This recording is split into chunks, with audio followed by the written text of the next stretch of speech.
नमस्कार दोस्तों। आज मैं आप सभी के समक्ष राष्ट्रीय काव्यधारा के प्रमुख रचनाकार माखनलाल चतुर्वेदी के संदर्भ में बातचीत करने के लिए उपस्थित हुआ हूँ।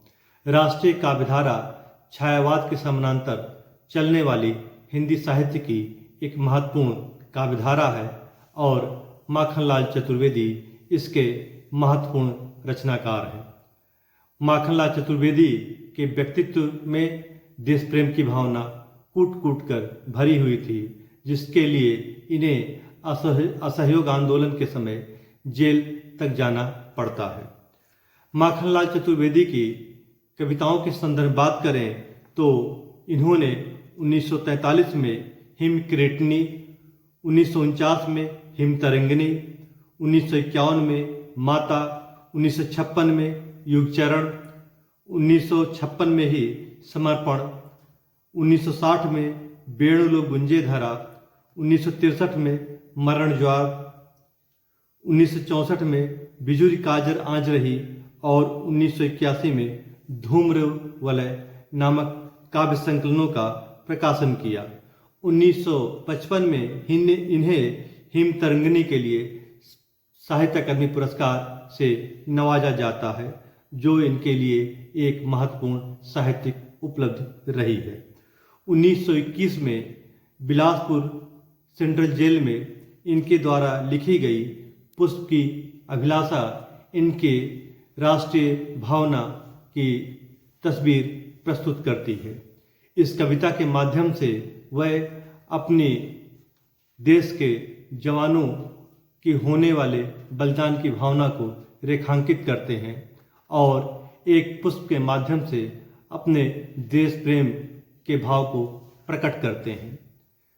कविता की पंक्तियां हैं: चाह नहीं मैं सुरबाला के गहनों में गूथा जाऊं, चाह नहीं प्रेमी माला में बिंद प्यारी को ललचाऊं, चाह नहीं सम्राटों के सौ पर हे हरि डाला जाऊं, चाह नहीं देवों के सिर पर चढ़ूं भाग्य पर इठलाऊं, मुझे तोड़ लेना वनमाली उस पथ पर तुम देना फेंक, मातृभूमि पर शीश चढ़ाने जिस पथ जावें वीर अनेक।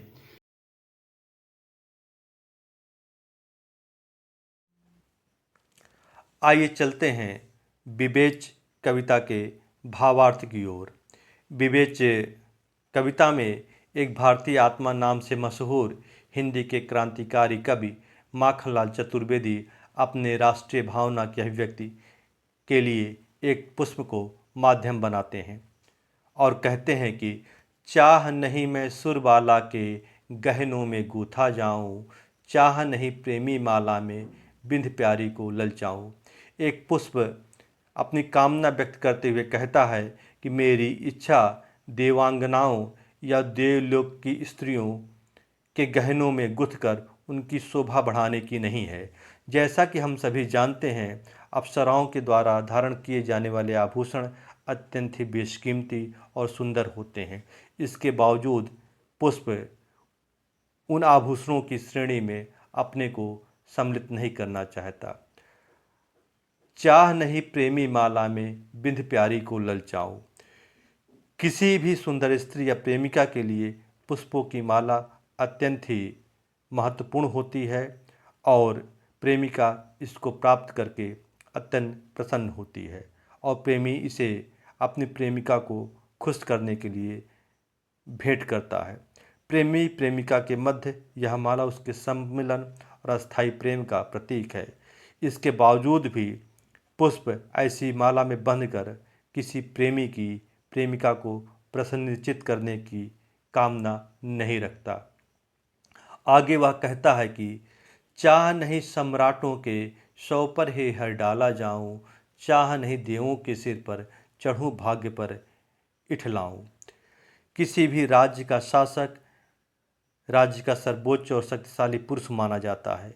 इसके बावजूद पुष्प ईश्वर से कामना करता है कि हे ईश्वर, मेरी राष्ट्र के महान शासकों के मृतक शरीर पर चढ़ने की इच्छा कदापि नहीं है और न ही मैं देवताओं के सिर पर चढ़कर अपने भाग्य पर इतराना या प्रसन्न होना चाहता हूँ।